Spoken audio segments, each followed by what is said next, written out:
Good morning. तो कल तक हम लोगों ने स्टेट लेजिस्लेशन तक देख लिया था। तो हमने शुरुआत कहाँ से की थी आपके, बेसिकली हाउ कॉन्स्टिट्यूशन केम इन पाल, उसके बाद राइट समझा, उसके पहले सिटीजनशिप एक्ट 1955 देखा था, डीपीएसपी देखी, ड्यूटीज देखी, फिर यूनियन लेजिस्लेशन, फिर स्टेट लेजिस्लेशन, इतना सारा कुछ कर लिया है। इसमें कहीं से आपको कोई डाउट है, कोई प्रॉब्लम है, कोई चीज ऐसी है जो आपको नहीं समझ में आई अभी तक? Payal, you were absent yesterday, right? And Saf, I guess, नहीं, sorry, Payal was absent.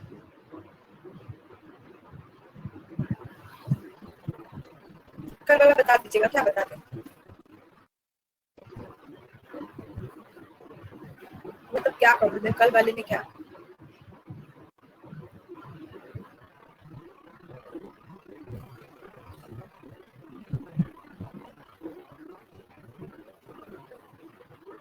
कहाँ से स्टार्ट था?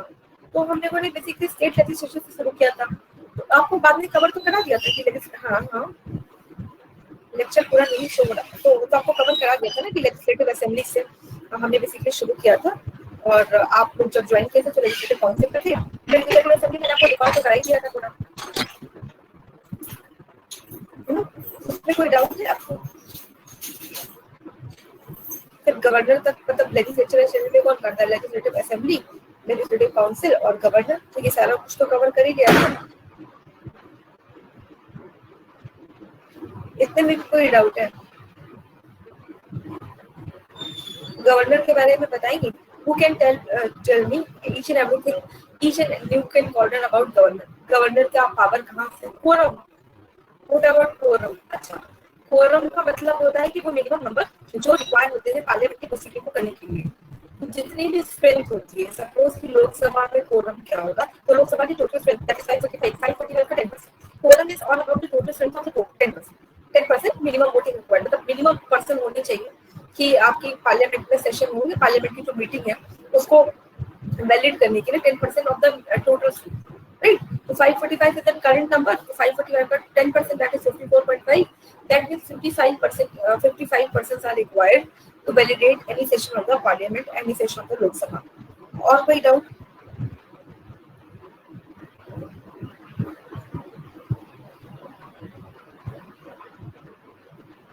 बस। तो गवर्नर के बारे में कौन बताएगा? We have already covered governor. Governor के बारे में कौन बताएगा? Ma'am, governor is basically the head of the state who has the authority to execute any kind of laws or the bills which are converted into the acts. He is appointed by the president for a term of exact 5 years, and the office that he has, he holds it with the consent of the president. The president should agree to That it. means, what does it mean? He holds the office on the pleasure of the president. What does it mean? This means that as long as president wants him to be the governor, he will be on his post, not only for 5 years. So he can be more than for more than 5 years. He can be the governor, and he is appointed by the. Because just a minute, because you were absent, so let me clear you.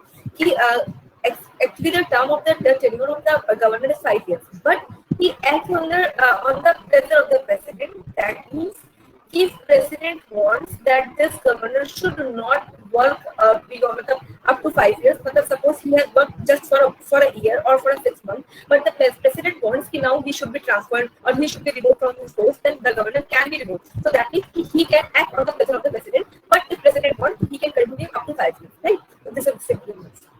Okay. आगे. And he's whatever eligibility and requirement of the governments, they are stated in Article 157 and 158. And whatever decisions he takes, generally he takes it with the advice of the Council of Ministers of the state. And if he dies or he retires or he's resigned for some reason or he's dismissed, in that case the Chief Justice of High Court will be the acting governor. Very good. And he has many kind of powers, which include the legislative power, that is, he can convert a bill into act. So the bill is converted into act only when the governor agrees. And he has one more power, that is, he can send the bill to the president, if he doesn't want to agree to it, he has this extra power which the president doesn't. This discretionary power. Discretionary power. Yes, discretionary power. Very good. And Manisha, you want to ask what about the portfolio allocation? Portfolio means ministry. So this person should be appointed as one of the trades. This should be appointed as the Minister of Finance, right? This portfolio allocation. Portfolio means ministries. To allocate a minister. Got it, Manisha? और कोई doubt है कहीं से भी किसी को भी? देखिए कोशिश की इसी वीक के साथ को भी क्लास है ना, आप लोगों के तो सैटरडे को भी क्लास रहेगी तो क्वालिटी का सैटरडे आई थिंक कवर चाहिए, अगर बहुत एक्सटेंड होगा तो मंडे तो ज्यादा एक्सटेंड होगा। और आई हैवंट कंक्लूडेड, वो कुछ नेटवर्क का इशू हो रहा था इसलिए, but I want to deliver कि हमारा जो लास्ट डे होता है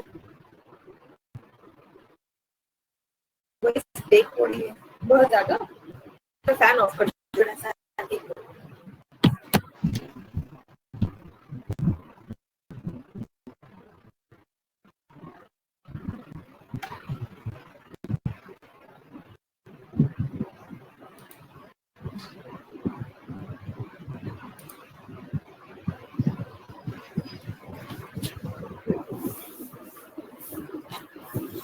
अब क्लियर है, अब वॉइस आ रही है? कोई होता नहीं है तो नेटवर्क का तो कोई इशू शो नहीं कर रहा है, बट सर्वर का इशू रहता है तो वो भी यहाँ पे शो होता रहता है। अगर बहुत प्रॉब्लम होगी तो बताइएगा, फिर कुछ करते हैं, फिर बात करते हैं। Otherwise what I am telling you कि जो लास्ट डे होता है, जो भी मेरी क्लास का लास्ट डे होता है, आई ट्राई कि आपका एक टेस्ट लिया जाए। अब टेस्ट में एक तो ये होता है कि मैं आपको पेपर दूं विद इन 1 आवर, आप उसको सॉल्व करें फिर आंसर शीट दे दें, but I do not find its what you think. मैं क्या करती हूँ कि क्लास के पहले, मतलब सपोज कि अगर आपकी सैटरडे लास्ट क्लास है तो 12-1 बजे के पहले आपके पास पेपर पहुंच जाएगा जिसमें 50 to 75 क्वेश्चन होते हैं, राइट। आपका काम ये होगा टू बी मतलब बी ऑनेस्ट वे में होके, मतलब you are much more mature guys कि आपको पता है कि you are preparing for yourself not for others. आपका काम होगा कि टाइमर लगाइए, within 30 minutes you will have to solve 60 question, या मतलब 45 मिनट्स में आप 75 क्वेश्चन, इस तरीके से आपको करना होगा। आप उसको कर लीजिए, नहीं आ रहा उसको छोड़ दीजिए, ऐसे ही करिए जैसे आप एसएससी के या अपने एग्जामिनेशन के पेपर में करेंगे। वो पेपर आप सॉल्व करिएगा, उसको क्वेश्चन पेपर अपने साथ रखिएगा। तो शाम की क्लास होगी तो we will discuss all those questions and we will also discuss the marks you guys are scoring, right. उसके बेसिस पे समझ में आ जाता है कि एक्चुअली जो तैयारी हुई वो कितनी हुई। फिर मैंने तो पहले की जो क्लासेस आप लोगों के पॉलिटी के बैचेस में, उसमें we have already covered the current affairs also. जो पॉलिटी के रिलेटेड करंट अफेयर्स होते हैं 3 से 4 मंथ के, I also cover those things. But क्योंकि अभी आप लोगों के करंट अफेयर्स की क्लासेस चल रहे हैं तो करंट अफेयर्स का तो खैर कोई इशू ही नहीं है, वो आप अपना तो सर करा ही देंगे आपको। बाकी जो टेस्ट वाला है, आई रिक्वेस्ट यू ऑल कि please do appear the test, और टेस्ट के बाद का जो डिस्कशन वाली क्लास भी होगी उसमें भी वो जो है आप उसको करेंगे। दूसरा है आपने जो ये अच्छा राइटिंग प्रैक्टिस के लिए जो टॉपिक्स हैं, आपका पॉलिटी का क्लासेस हो जाने दीजिए। पॉलिटी की क्लासेस के बाद मतलब जो आपकी लास्ट क्लास होगी, I will give you at least 10 topics, और 10 टॉपिक्स में आपका काम होगा you will have to write on those topics within 200 words. और वैसे लिखने की देखिए, पहली बार लिखेंगे तो बहुत ये सोचिएगा कि एकदम फाइन लिख लेंगे, तो वैसा नहीं होगा। तो मेरे ख्याल है कि टीयर 3 की प्रैक्टिस भी आपको अभी से करना चाहिए। तो टीयर 3 की प्रैक्टिस के लिए you will have to write on those topics within 200 to 250 words, right. और अगर आपको लगता है जब आप लिख लीजिएगा तो you can mail your answers, I will give the feedback also. तो आपका जैसे साथ के साथ टीयर 3 की भी प्रैक्टिस होने लगे, अभी से आप लिखना शुरू कर देंगे तो बाद में आप उसको क्या करेंगे कि मतलब बाद में जैसे करंट अफेयर्स उसको रिलेट करके लिखना होगा। मान लीजिए डीमोनेटाइजेशन पे लिखे हैं, अब आपको डीमोनेटाइजेशन में मान लो सोहेल सर ने सब कुछ बता दिया है, तो आप वो सब तो लिख ही लोगे। करंट अफेयर्स से अपडेट करके उसको और अपडेशन कर दीजिएगा। तो अभी क्या है, अभी आप शुरू में पहली बार लिखेंगे, you will not be able to even introduce the topic, है ना। डिफाइन और ये सब भी करना बहुत मुश्किल होगा, तो थोड़ा थोड़ा सा लिखना शुरू कर दीजिए। अब पॉलिटी की जो लास्ट क्लास होगी, I will deliver at least 10 topics, जितना भी हमने कवर किया उसमें से, and you will have to write on those topics, right. चलिए आपके टॉपिक शुरू कर देते हैं। और टेस्ट में जरूर से अपीयर करिएगा ताकि पता चल जाए मुझे भी और आपको भी कि कितना जो है तैयारी आपकी हुई है। और ऑनेस्टली अपने घर में बैठ के टाइमर वाइमर लगा के अब पहले से प्लस करके रखेगा तो शाम की क्लास में डिस्कशन कर लेंगे। तो उससे एक तो I will tell you some tricks also that how you have to solve the paper in your real examination, आप real examination, and how you will have to focus on the paper, how you will select the answer. I will discuss those things also. Then कभी कभी होता है कि चीजें हमें directly answers नहीं आते, फिर भी अगर हम ऑप्शंस को, क्वेश्चंस को किस तरीके से पढ़ें कि अगर क्वेश्चंस नहीं भी आता then how can we score maximum marks in our GS section, right? We will cover all those things also. तो शुरू करते हैं आपका जुडिशरी।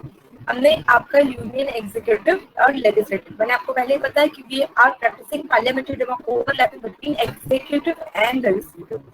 एग्जीक्यूटिव और लेजिस्लेटिव के बीच में क्योंकि ओवरलैपिंग है, दैट्स व्हाई इससे क्या है कि हमने समझ लीजिएगा कि हमने यूनियन लेजिस्लेटिव और एग्जीक्यूटिव दोनों ही कवर कर लिया है। एग्जीक्यूटिव में जो आपकी ऑल इंडिया सर्विसेज बची हुई है, all India service IAS IPS and IAS, when we are dealing with article 312 तब हम इसको कवर कर लेंगे। बाकी का एग्जीक्यूटिव का जो क्वेश्चन है, जो सबसे बड़ी एग्जीक्यूटिव की पोस्ट है वो प्रेसिडेंट है, फिर प्राइम मिनिस्टर, ये सारी चीजें हमने कवर ऑलरेडी कर ली है। तो आज से शुरू करते हैं आपका जुडिशरी, राइट? तो सबसे पहले आप ये बताओ कि हमें एक्चुअली जुडिशरी की रिक्वायरमेंट क्यों है, why do we need judiciary, हमें जुडिशरी की जरूरत क्या है? ये मैं अगर आपको क्या लगता है जुडिशरी अगर ना हो, हमें बस लेजिस्लेटिव है, एग्जीक्यूटिव है, तो why do we need judiciary? For law, मतलब for what law? For implementing the law we have executive, for taking the law, ma'am जो प्रोटेक्टिंग आवर राइट्स, कहीं पे अगर हमारे राइट्स का वायलेशन होता है या फिर मतलब हमें लगता है कि हमारे साथ कुछ सही नहीं हो, तो we could appeal to the judiciary for the conserving of our rights. So this is the first point. Anything more? Nandini, you are saying something? हम वही की जो लेजिस्लेचर ने लॉज बनाए हैं वो एग्जीक्यूटिव सही तरह से एग्जीक्यूट कर भी पा रहे हैं नहीं, अगर नहीं हो रहा तो लॉज से उसको करा चेक करना, चेक एंड वैलिडेट, है ना? तो और कोई और क्या लगता है, और कुछ लग रहा है आपको इसके अलावा?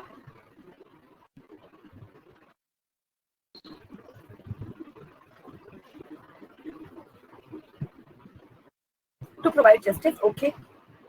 और कोई पूजा, आपको क्या लगता है? प्रमोद और Manisha, what do you think, why do we need Preeti, Sonali, Sakshi? At least try to think. सही होना इज नॉट मैंडेटरी थिंग, जरूरी नहीं कि हमारा टाइम सही हो, लेकिन इसका मतलब ये नहीं है कि फिर हम बोलेंगे भी नहीं। At least we have to try ना, हमें सोचना शुरू करना होगा। जो आप ये सोचेंगे ना क्लास में बैठ के, वही चीजें जब आप अपने टीएससी में लिखेंगे then you will fetch good marks, right? तो अभी से सोचना शुरू करिए कि क्या हो सकता है, मतलब गलत होना it's not a big deal, it's okay to be wrong sometimes. गलत हो के जब कभी कोई चीज सही होती है तो फिर कभी बोलती भी नहीं, ठीक है? और क्या होगा, और क्या लगता है? सोनाली, प्रीति, पूजा, साक्षी, आप लोगों को लगता है कुछ, क्या लगता है? Ma'am also if there is any dispute then also Supreme Court comes to that. Very good, ये भी हो सकता है। Relevant facts, okay. Anything more? जल्दी जल्दी बताइए, फिर जल्दी से शुरू करें। मैम टू फाइंड कि लेजिस्लेटिव या एग्जीक्यूटिव्स की पावर का गलत यूज तो नहीं हो रहा। वेरी गुड, शाबाश।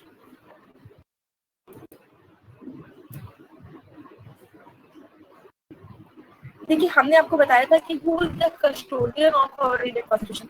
कॉन्स्टिट्यूशन का कस्टोडियन कौन है?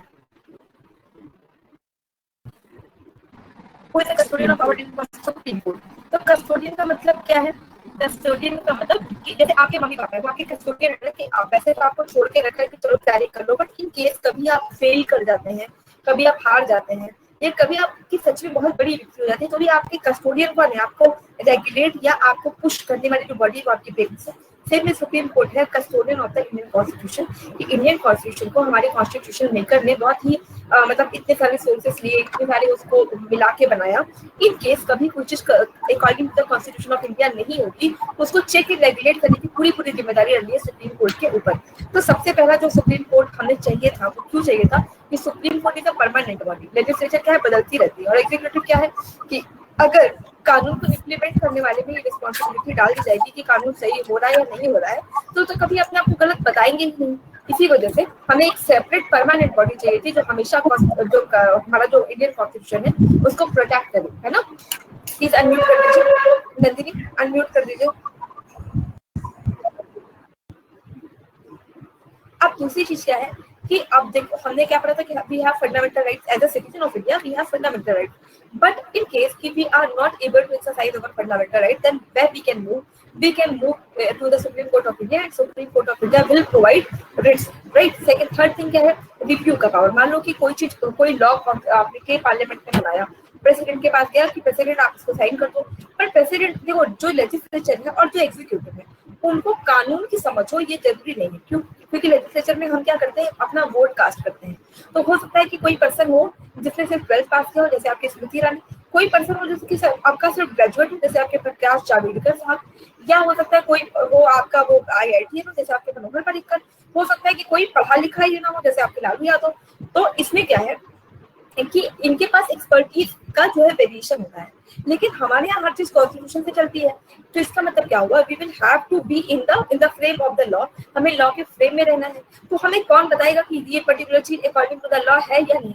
उसके लिए जब प्रेसिडेंट के पास कोई चीज जाता है, कोई बिल जाता है और प्रेसिडेंट को लगता है कि इसमें लॉ को लेकर कोई प्रॉब्लम हो सकती है, तो वो क्या कर सकते हैं, रिव्यू मांग सकते हैं सुप्रीम कोर्ट से। तो we will have to make a certain body जहां पे लॉ की एक्सपर्टीज बैठती हो, जो according to the constitution of India हमारे इंडिया का रूल चला सके। यहाँ से इमरजेंस होते हैं आपके सुप्रीम कोर्ट का। अब हमारे यहाँ पे जो बेसिकली लॉ का सिस्टम है वो डिफरेंट नहीं है। हमारे यहाँ पे एक मतलब इंटीग्रेटेड लॉ का सिस्टम है। इंटीग्रेटेड मतलब कि you can not move supreme court या किसी भी मतलब अगर आप फंडामेंटल राइट छोड़ दें तो किसी भी केस में आप सीधा सुप्रीम कोर्ट नहीं जाएंगे। We have a channelised system of justice, जैसे पहले लोकल कोर्ट, फिर हाई कोर्ट, फिर उसके बाद आप सुप्रीम कोर्ट जाएंगे, उसके बाद सुप्रीम कोर्ट के बाद फिर आप जाते हैं प्रेसिडेंट ऑफ इंडिया के पास। तो we have a integrated judicial system.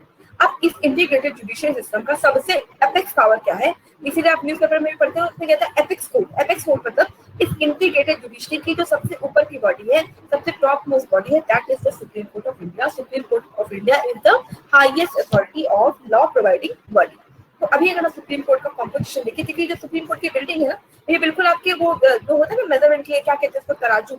जब आप कुछ खरीदते जाओ तो वो होता है ना तराजू, जिसमें इधर आपकी सब्जियां वेजी सकते हैं, उधर वहाँ पे आपके जो मेजरमेंट वाले हैं वो रखते हैं। तो ये बिल्कुल उसी तरीके से है कि ये है आपका, ये जो वेइंग मशीन है इधर, और इधर वाला आपका इधर रखते हैं, इधर और इधर हमेशा बराबर होना चाहिए। जो सुप्रीम कोर्ट की बिल्डिंग है वो भी यही सिंबलाइज करती है, राइट। तो सुप्रीम कोर्ट में अभी अगर आप उसकी स्ट्रेंथ देखें तो वहाँ पे एक चीफ जस्टिस होते हैं और 30 अदर जजेस होते हैं। इसके अलावा जो चीफ जस्टिस है, चीफ जस्टिस हमेशा कौन होता है, जो सीनियर मोस्ट पर्सन होता है सुप्रीम कोर्ट का, मतलब जो अभी जुडिशरी के क्रम में जो सबसे सीनियर होगा उसी को लोग सुप्रीम कोर्ट का चीफ जस्टिस बना देते हैं। पर ये कस्टमर ही चला रहा है, कॉन्स्टिट्यूशन ऑफ इंडिया में ये कहीं भी नहीं दिया है जो सीनियर मोस्ट पर्सन होंगे वही सुप्रीम कोर्ट के चीफ जस्टिस होंगे। लेकिन अभी ये चला क्या रहा है कि जो सबसे सीनियर होते हैं उसको प्रेसिडेंट ऑफ इंडिया CJI बना देते हैं। CJI मतलब chief justice of India, right. और बाकी जो जजेस होंगे जो सुप्रीम कोर्ट में बैठेंगे उनका अपॉइंटमेंट चीफ करते हैं president of India on the advice given by the CJI। बाकी सब जजेस का जो अपॉइंटमेंट होता है वो प्रेसिडेंट ही करते हैं, लेकिन किससे पूछ के, आपके CJI से पूछ के। और अगर कहा जाए कि कॉन्स्टिट्यूशन मतलब इंडियन कॉन्स्टिट्यूशन में कोई भी चीज सही है या नहीं, जैसे हमने पढ़ा था कि आर्टिकल 42 से प्रीएम्बल ऑफ इंडिया में 3 वर्ड डालते थे, सोशलिस्ट, इंटीग्रिटी और सेक्युलर। तो पहले क्या था कि आपका जो बेरू वाली केस था, इसमें ये बोला गया था कि preamble is not the part of Indian constitution. ये भी किसने बोला था, कोर्ट में। तो यानी कोर्ट ही बताएगा कि कोई चीज कॉन्स्टिट्यूशन में सही है या नहीं, इसको बताने की जिम्मेदारी किसकी है, कोर्ट की। आपने ईश्वरानंद भारती में उन्होंने कहा नहीं, the preamble is also the part of the Indian constitution. तो इसका मतलब फाइनल इंटरप्रेटर, मतलब फाइनली क्या चीज according to the constitution of India है और क्या चीज according to the constitution of India नहीं है, these things has to be derived from the supreme court of India. अब देखते हैं सीट के बारे में। सीट मतलब कहाँ पे ये बैठती है। तो सुप्रीम कोर्ट बैठती तो है न्यू दिल्ली में। हालांकि ये कहा गया है कि ये चाहे तो भारत के किसी भी क्षेत्र में एनी मुमकिन कॉर्नर दे कैन सिट। अगर सुप्रीम कोर्ट ऑफ इंडिया को लगता है कि नहीं, मेरा ऑफिस नोएडा में होना चाहिए, the Supreme Court has the authority to open their office in the Noida, but अभी as a current scenario हमें ये पता है जो सुप्रीम कोर्ट है उसकी जो सीट है न्यू दिल्ली में, और उसके अलावा सुप्रीम कोर्ट की कोई भी सब सीट किसी भी इंडिया के अलग अलग मुमकिन कॉर्नर में नहीं है। अब उसके बाद मान लो कि सुप्रीम कोर्ट को लगता है कि चलो हम अपना जो ऑफिस है वो नोएडा में खोल लें, तो सुप्रीम नहीं खोलो, तो ये जो सोल अथॉरिटी वो आपकी सीजीआई के पास है। सीजीआई को लगता है कि नंबर ऑफ केस ज्यादा है, एनी सर्कमस्टेंसेस सुप्रीम कोर्ट जो सीजीआई होगी सुप्रीम कोर्ट के वो बोलेंगे that we will have to move make मतलब make our office open in this centre और दैट सेंटर, तो these things have to be solely decided by the CJI. तो अभी सीट के बारे में ये है कि वो न्यू दिल्ली में है, पर वो चाहे तो अलग अलग जगहों पे भी खोल सकते हैं, और इसके बारे में जो रिकमेंडेशन है जो ये बोलेगा तो वो आपके हिसाब से सीट जाएगी। तो अब देखिए इतनी प्राइम क्वेश्चन, तो हु कैन बी द जज, जज बनने के लिए क्या क्वालिफिकेशन होनी चाहिए। पहला जैसे सब में होता है सिटीजन ऑफ इंडिया। दूसरा क्या है कि या तो अगर आपको सुप्रीम कोर्ट का जज बनना है तो इसके लिए क्या हो, किसी हाई कोर्ट में आप लगातार 5 सालों तक कहीं किसी भी हाईकोर्ट में एज अ जज काम कर चुके हैं, किसी भी हाईकोर्ट में सक्सेस मतलब लगातार कॉन्जिक्यूटिवली। दूसरा क्या है, या किसी भी हाईकोर्ट में आप लगातार 10 सालों तक एडवोकेट कर चुके हैं, या तो 10 सालों तक एडवोकेट रहो या 5 सालों तक जज रहो। अगर ये दोनों भी नहीं है, पर प्रेसिडेंट ऑफ इंडिया को लगता है in the eyes of president of India you are a distinguished, मतलब प्रेसिडेंट को लगता है कि आप एक बहुत ही बड़े मतलब बहुत ही जानकार कानून को जानने वाले लोग हैं, फिर तो प्रेसिडेंट आपको डायरेक्टली जज बना सकती है। अभी तक उन्होंने इस तरीके से किसी को भी सुप्रीम कोर्ट का जज नहीं बनाया है, ठीक है। तो जो पहले 5 सालों तक कहीं पे जज हो या 10 सालों तक कहीं पे भी एडवोकेट रह चुका है, अगर ये क्राइटेरिया है तो आपको लगेगा कि ऐसे तो बहुत सारे लोग होंगे, जाने कितने लोग 5 साल तक जज होंगे और 10 साल तक एडवोकेट की तो पूछिए ही मत। तो अपॉइंटमेंट कैसे होता है, इसके लिए जो सिस्टम फॉलो होता है हमारे इंडिया में उसको कहते हैं कॉलेजियम सिस्टम, ठीक है, कॉलेजियम सिस्टम। अब देखिए ये तो समझ लीजिए कि सुप्रीम कोर्ट में जो जजेस हैं अपॉइंट करता है प्रेसिडेंट, और प्रेसिडेंट अपॉइंट करता है ऑन द कंसल्टेशन और on the advice given by the CGI, ठीक। तो सीजीआई मतलब ऐसा तो नहीं कि सीजीआई को हमने ऑटोक्रेट कर दिया। मान लीजिए कि मैं सीजीआई हूँ और मुझे लगता है कि ये प्रीति मेरी फेवरेट स्टूडेंट है, मनीषा मेरी फेवरेट स्टूडेंट है, तो इनको जज बना दो। ऐसा तो नहीं हो सकता ना कि किसी एक बॉडी को ऑटोक्रेट बना दे। इसके लिए जो सिस्टम अभी तक फॉलो होता है, और तो इसको मतलब बदलने के बाकी है, ऐसा कर रहे कि नहीं should not have to follow this system, but अभी बदला नहीं गया है और अभी तक हम सिर्फ कॉलेजियम सिस्टम को ही फॉलो करते हैं। तो what is collegium system is all about. Collegium system क्या होता है, कॉलेजियम सिस्टम बनता है एक मतलब एक स्कूल एक लोगों का ग्रुप जो कि जजेस को अपॉइंट करते हैं, उसको हम कहते हैं कॉलेजियम सिस्टम, जो अभी हमारे यहाँ पे फॉलो होता है। इस कॉलेजियम सिस्टम में होता कौन है, एक होती है आपकी सीजीआई, एक चीफ जस्टिस ऑफ इंडिया होते हैं, और सुप्रीम कोर्ट के 4 सीनियर मोस्ट जजेस होते हैं, मतलब सबसे ऊपर का हायरार्की में सबसे ऊपर का पर्सन तो सीजीआई है। उसके बाद के जो 4 जजेस होते हैं वो सारे लोग मिलकर एक कॉलेजियम बनाते हैं, यानी 5 लोगों का एक टीम जो कि कॉलेजियम बनती है। और ये कॉलेजियम भी प्रेसिडेंट को बताती है कि मान लीजिए कि किसी जज को मान लीजिए कि मद्रास हाई कोर्ट में है और उसको उत्तराखंड के हाई कोर्ट में भेजना है, तो अबाउट द ट्रांसफर और अबाउट द अपॉइंटमेंट ये सारी जो रिकमेंडेशन होती है, मतलब चाहे से को हाई कोर्ट जज को बनाना है, इसकी रिकमेंडेशन यही कॉलेजियम जो है इसको लेके प्रेसिडेंट ऑफ इंडिया को, तो फिर प्रेसिडेंट ऑफ इंडिया उस पर्सन को वहां पे अपॉइंट करते हैं। अब ये चीज आपके कोर्स में नहीं है, फिर मैं आपको बता देती हूँ कि अभी जो नया सिस्टम आप लोगों को कि भाई हमें कॉलेजियम को हटाना है और नेशनल जुडिशियल अपॉइंटमेंट कमीशन लेके आना है, NJAC. What is NJAC is all about. इसमें ये कहा जा रहा है कि देखिए अगर आपको लगता है कि कॉलेजियम सिस्टम में रिकमेंडेशन कौन दे रहा है, जजेस किसको अपॉइंट करना है, जजेस को, यानी जजेस आर अपॉइंटिंग द जजेस। तो इसमें क्या प्रॉब्लम होती है कि नेपोटिज्म का प्रॉब्लम क्या है या करप्शन का प्रॉब्लम क्या है कि मतलब जजेस जिसको चाहते हैं जज बना देते हैं, कोई ना कोई अदर जैसे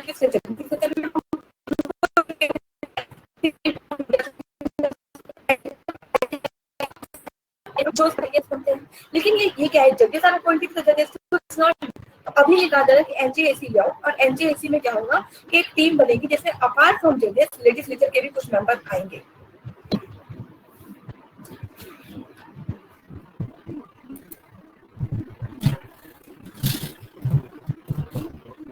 हाँ कर दे रहा है, आप बताइए अभी भी आ रहा है।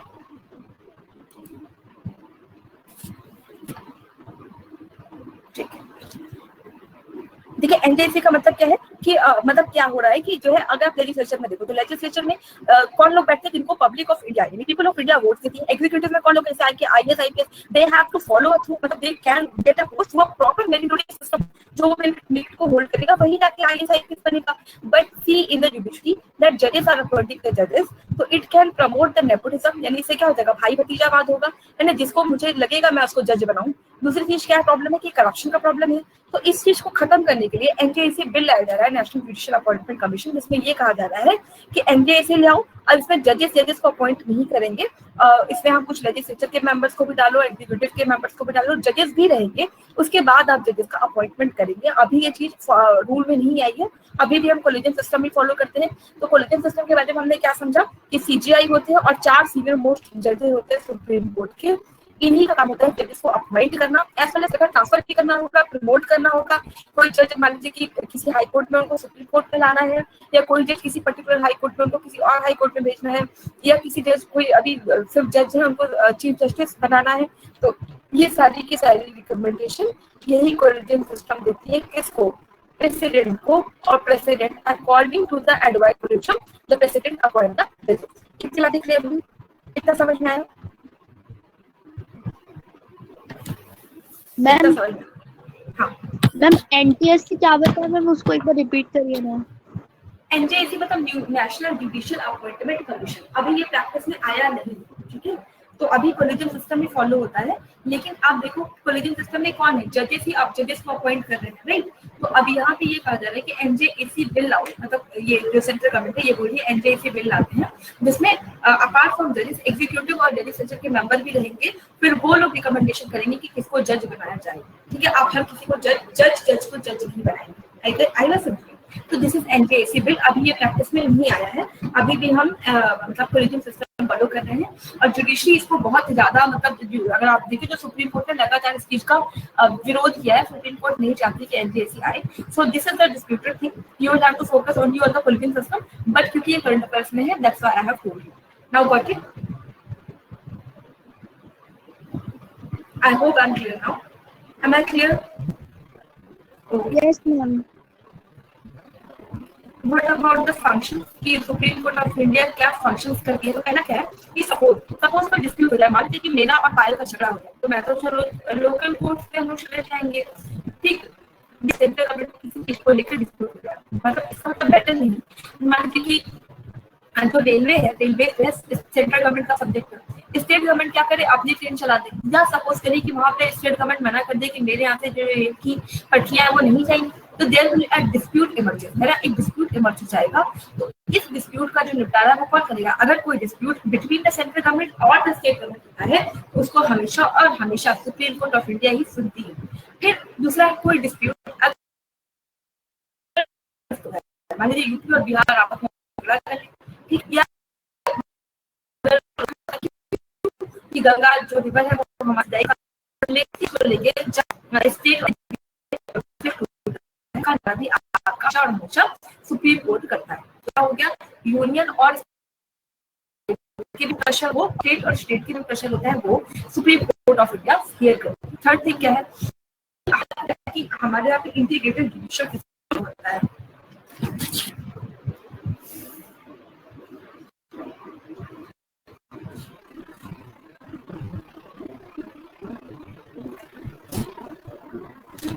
मैंने आपको बताया कि how the disputes are dealt, ये डिस्प्यूट केंद्र सरकार और राज्य सरकार, यूनियन और स्टेट गवर्नमेंट में कोई तो आपकी सुप्रीम कोर्ट सुनती है। सेकंड थिंग क्या है, कोई क्वेश्चन है, यूपी झारखंड अभी भी हो रही बहुत सब, वही क्यों है समझ नहीं आता, और ना तो नेटवर्क का भी कोई इशू नहीं शो कर रहा है। मैम काफी ज्यादा हो रही है, समझ नहीं आ रहा। एक सेकंड रुको,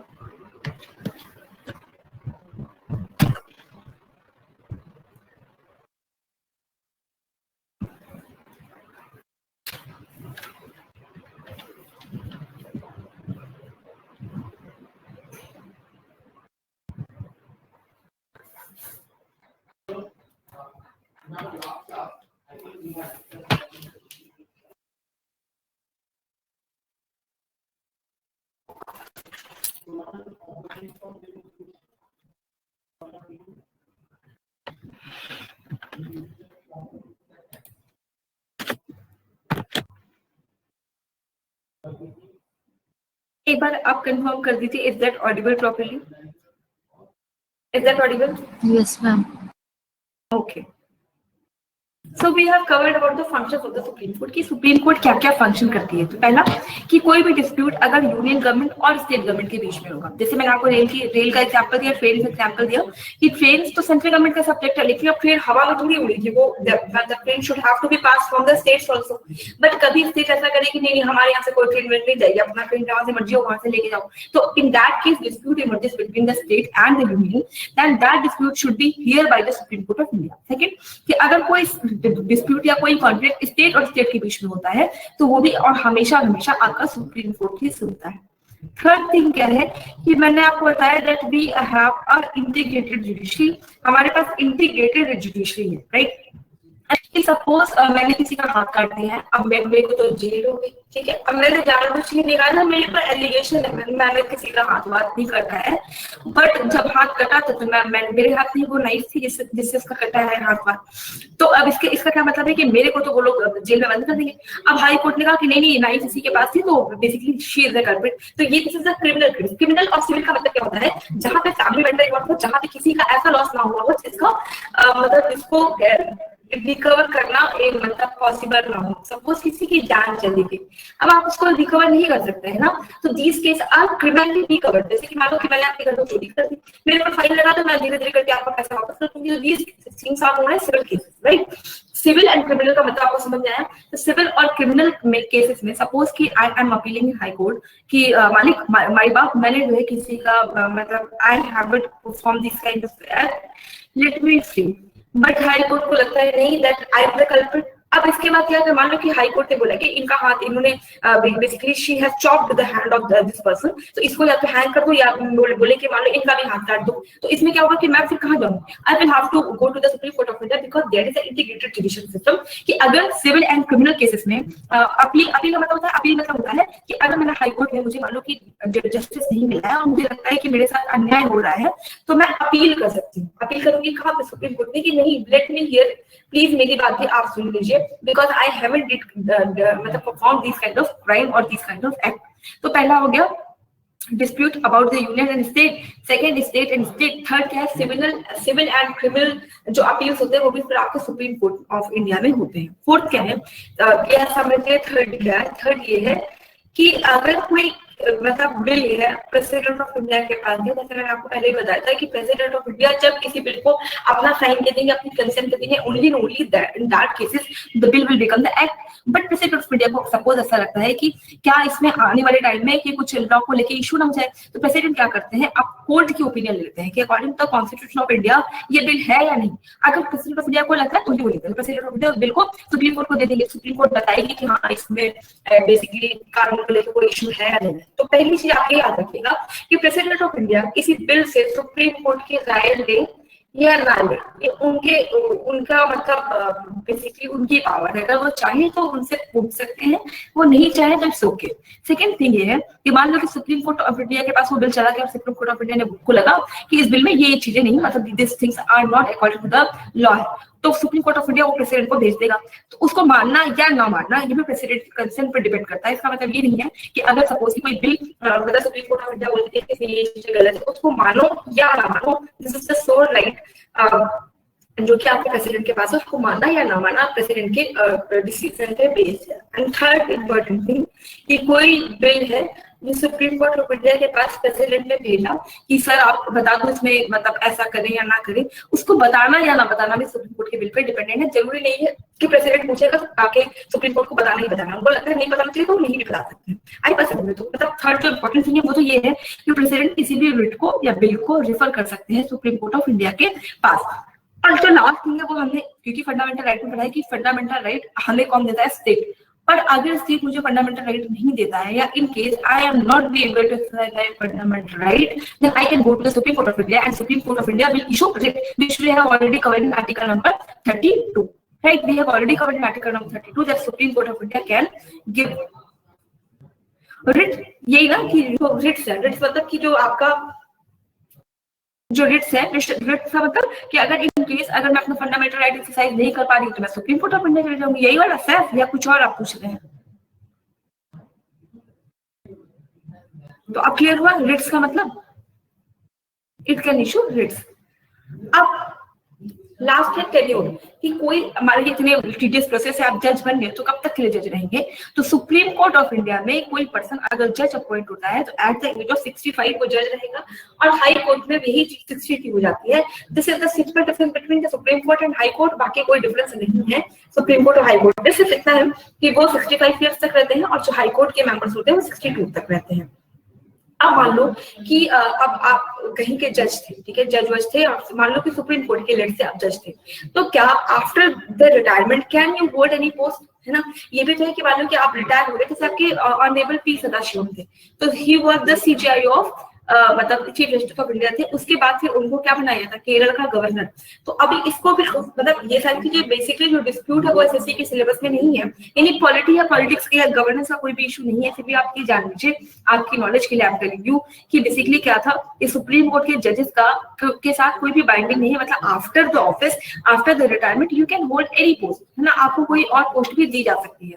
लेकिन बेसिकली इन पे एलिगेशन ऐसे लगते हैं कि सपोज कि कोई जो सीजीआई है उसको भी एक अलॉटमेंट हो जाएगा कि किसी भी केस में अगर गवर्नमेंट एक पार्टी है, मान लो कि गवर्नमेंट मुझे मेरा फंडामेंटल राइट नहीं दे रहा है, मैं सुप्रीम कोर्ट चले जाऊँ, तो सुप्रीम कोर्ट को लगेगा कि अरे यार मतलब मैं रिटायर हो जाऊंगा तो अच्छा खासा मुझे गवर्नमेंट ऑफ इंडिया कोई पोस्ट दी कि खामा मैं जस्टिस ही ना करूँ। तो इसमें क्या होता है, इसमें प्रॉब्लम ये होती है कि सपोज कि आपने जस्टिस नहीं किया उस पर्सन के साथ, और आप उसमें थे कि चलो मैं रिटायर हो जाऊंगा तो ये मतलब भारत सरकार मुझे गवर्नर बना देगी, भारत सरकार हो सकता है मुझे किसी ट्रिब्यूनल के हेड बना दे, तो उस वजह से आप जस्टिस नहीं कर पाएंगे। इसलिए इस चीज की डिमांड हो रही है कि आफ्टर द रिटायरमेंट जजेस को आप कोई काम ना करने दो। लेकिन अभी ये हटा नहीं है, अभी भी आफ्टर द रिटायरमेंट जजेस कैन होल्ड एनी पोस्ट और any authority in India, right?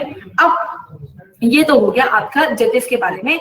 इतनी तरीके से उनका बेसिकली उनका अपॉइंटमेंट आपने समझ लिया, कौन बनेगा ये समझ लिया, रिटायर कैसे होंगे सब कुछ समझ लिया। बट अगर कुछ ऐसा होता है, अब आप कॉन्स्टिट्यूशनल पोस्ट को होल्ड कर रहे हैं, ठीक है, कॉन्स्टिट्यूशनल हेड है, तो अगर मान लो कि 65 ईयर्स के पहले कभी ऐसा लगता है कि जजेस are not doing their work in a proper way और इन अ कॉन्स्टिट्यूशनल वे, तो क्या जजेस को उसके पहले हटाया जा सकता है? तो जैसे हमने मतलब कुछ बुक्स में आप देखेंगे उसमें लिखा होता है जजेस के खिलाफ भी इम्पीचमेंट लाई जाती है, बट जो जजेस के खिलाफ लाई जाती है that is not the impeachment. Impeachment आपके सिर्फ प्रेसिडेंट से एसोसिएटेड है, जजेस का इससे कोई भी लेना देना नहीं है। बट बाकी की आप जितनी भी पोस्ट अभी आगे बढ़ेंगे, जैसे इलेक्शन कमीशन ऑफ इंडिया, जैसे क्या है ना, इनको भी कहते हैं कि जैसे आप सुप्रीम कोर्ट के जजेस को हटाते हैं वैसे इनको भी हटाएंगे। लेकिन क्योंकि सुप्रीम कोर्ट का जज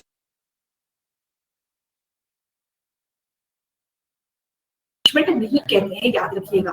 तो देखिए जजेस को हटाते कैसे हैं कि वो अगर चाहे, मतलब अगर पार्लियामेंट को ऐसा लगता है, हाउस ऑफ द पार्लियामेंट को ऐसा लगता है कि दैट जजेस पर्टिकुलर जज, लेट्स से कि अभी मैं ही जज हूं, मेरे को हटाना है, उस पार्लियामेंट को लगता है कि she is not acting in a constitutional way, तो मुझे कैसे हटाएगी? पहले एक हाउस में एक बिल आएगा, किसी भी हाउस में आ सकता है, लेट्स से कि लोकसभा में आया, पहले पार्लियामेंट मतलब लोकसभा में ये बिल आता है कि she should have to be remove from her post, right? एक मिनट,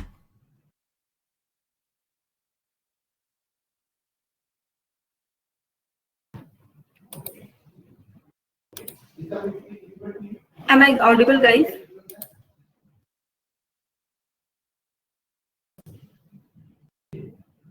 Just a minute.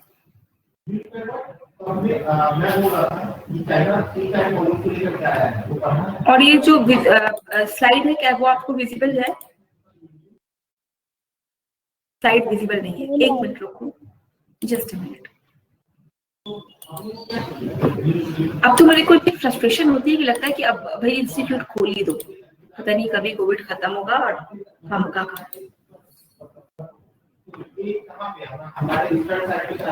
इसे, क्योंकि प्रोडक्टिविटी कम हो जाती है ना। मतलब अगर ठीक से सिस्टम चलता होता मैक्सिमम चीजों को कवर करने, अदरवाइज क्या होता है कि 8 क्लास आपकी 10 मिनट को एडजस्टमेंट में जाना फिर हटना फिर घुमाना फिर जाना। चलिए कहाँ तक बताया था? तो उनको हटाने का भी जो प्रोसेस है थोड़ा सा टायरसम है। तो हटाने के लिए क्या है कि वो कोई बिल आता है, मतलब एक बिल आएगा कि ख्याति करे is not performing duty in a constitutional way. मान लीजिए कि ये बिल आया, कहाँ आया? आपके लोकसभा, लेट्स से कि लोकसभा में ही ये बिल आया है, ठीक?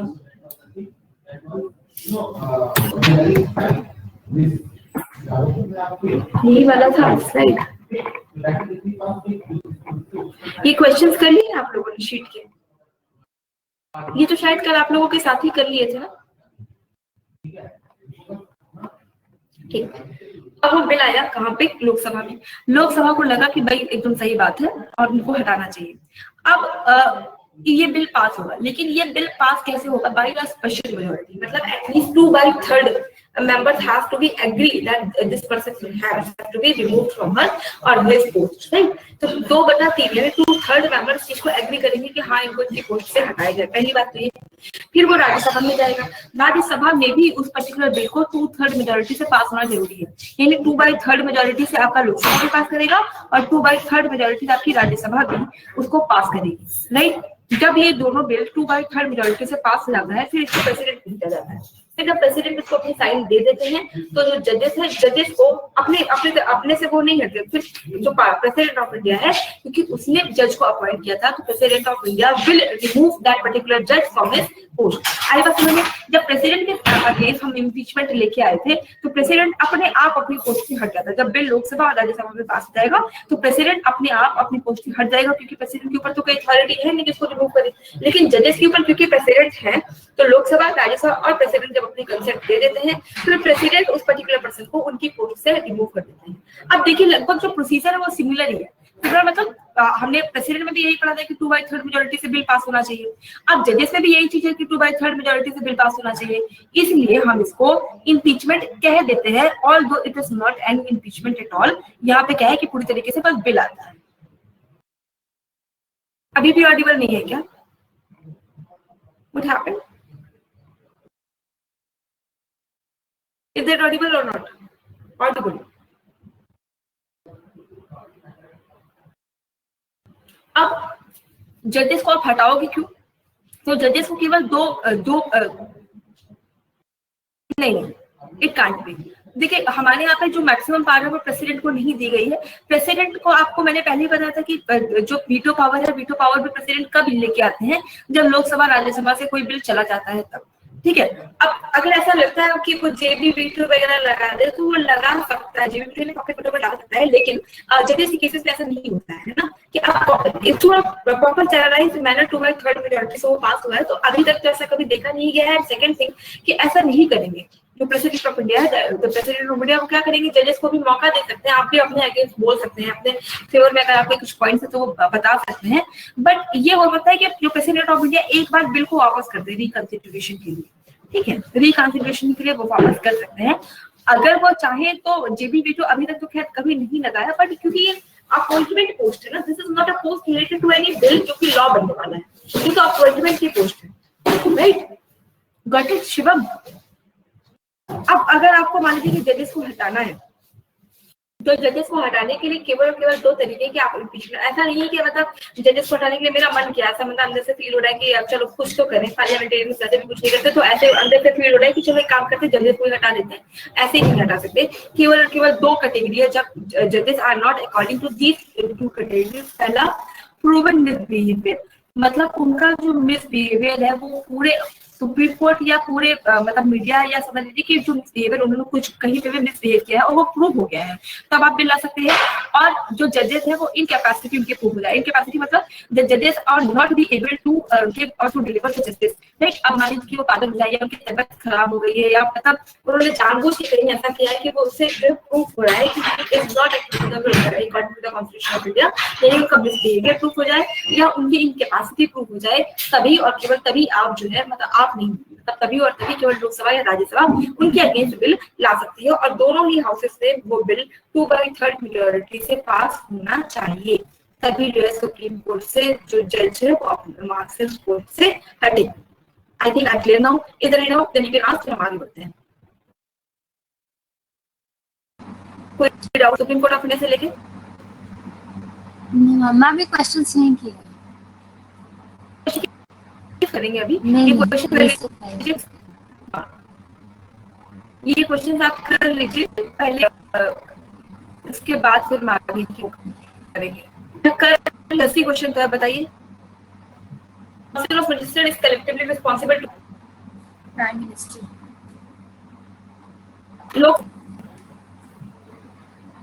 लोकसभा मेजॉरिटी की सरकार। Who preside over joint session of the parliament? Parliament का ज्वाइंट सेशन कौन president of India, president Lok Sabha का speaker.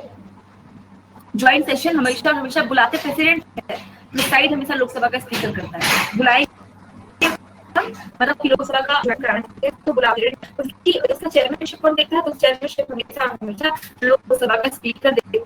That means correct option will be. अच्छा बताइए हु डिसाइड्स द को मतलब कौन की लोकसभा, स्पीकर ऑफ लोकसभा, यानी बी, बी है ना। अच्छा ये बताइए the vacancy of the president of the मतलब the vacancy of the office of the president must be filled with this, किस तरह में फिल होनी चाहिए 6 months. 6 months। Very good. who is the presiding officer of the Rajya Sabha, Rajya Sabha का presiding officer कौन है? Vice President. Vice president ए। Very good. The president of the India is, India के प्रेसिडेंट क्या होते हैं?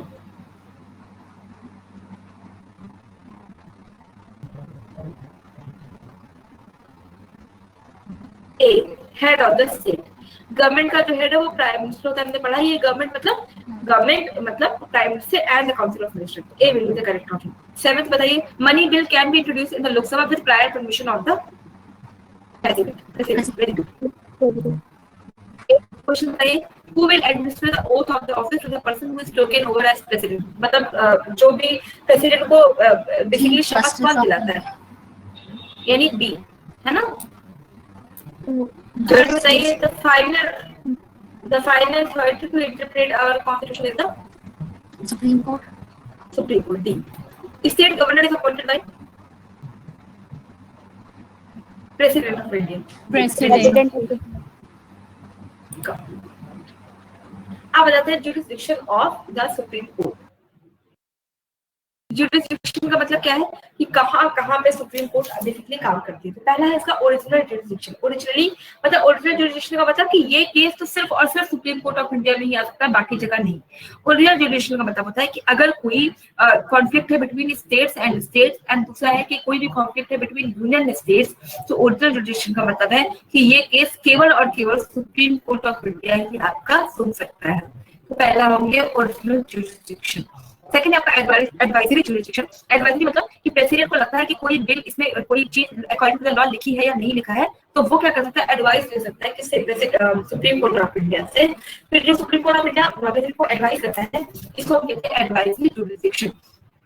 थर्ड क्या है, law declared by supreme court is binding on all court. Suppose कि कोई केस हुआ सुप्रीम कोर्ट ऑफ इंडिया में और सुप्रीम कोर्ट ऑफ इंडिया ने उस केस में कह दिया कि अब जब भी किसी भी मतलब सपोज कि just for example I am telling you कि अभी सुप्रीम कोर्ट में रिसेंट में एक डिसीजन लिया, उसमें ये बोला गया कि किसी भी सिनेमा थिएटर में जब मूवी शुरू करने से पहले आपको नेशनल एंथम प्ले करना होगा, और जब नेशनल एंथम प्ले होगा तो जो लोग सिनेमा हॉल में होंगे उस समय सबको खड़े होना होगा।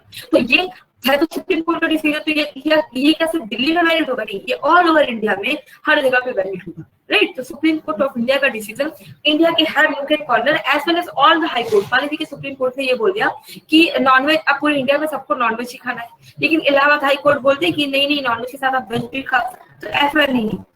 अगर सुप्रीम कोर्ट किसी चीज को फाइनल कर देती है तो फाइनल होगी, बाकी की जो हाई कोर्ट है उनको उस चीज को फॉलो करना होगा।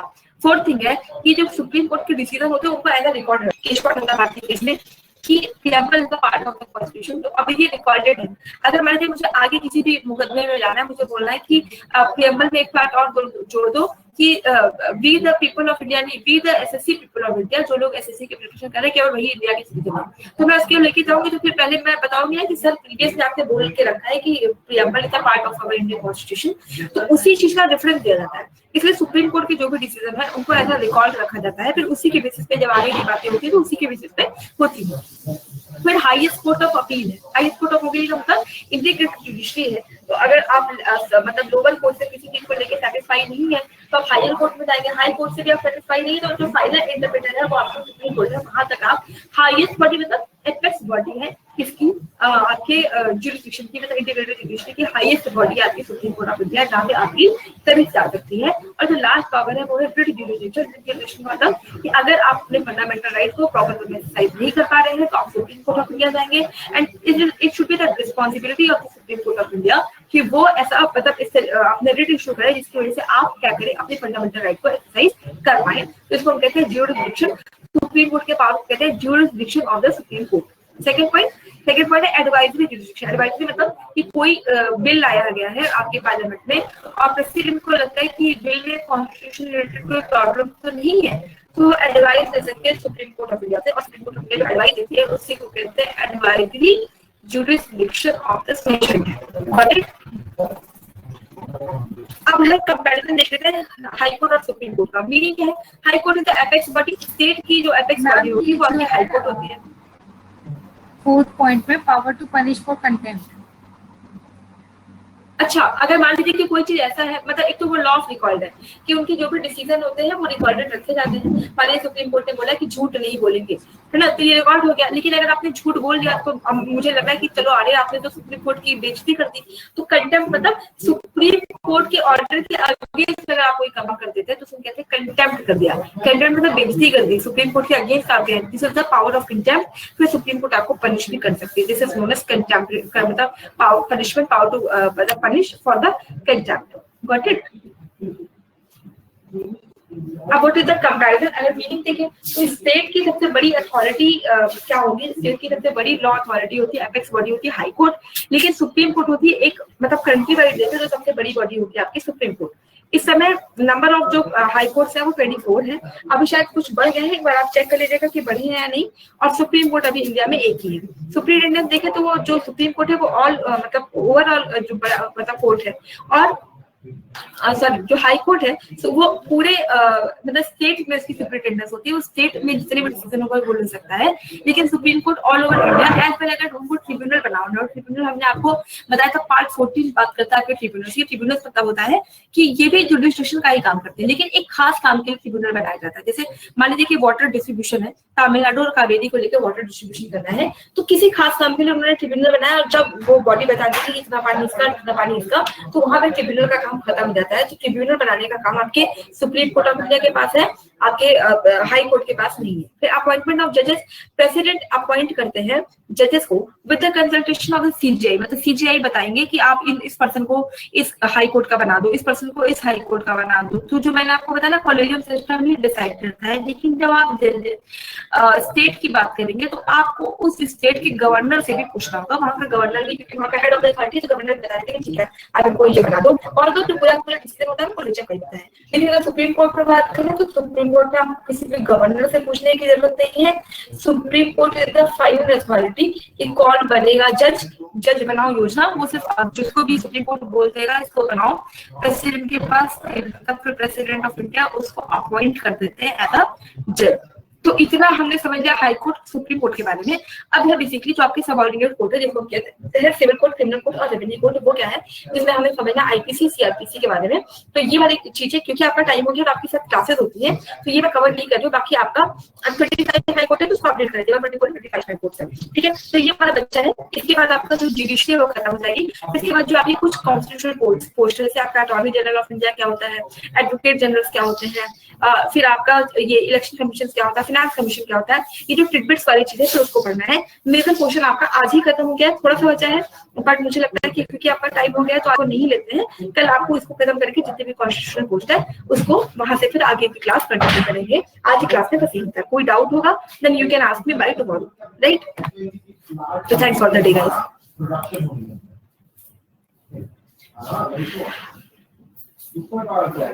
यार कुछ बड़ी चीजें कोई क्या वो हो रहा है।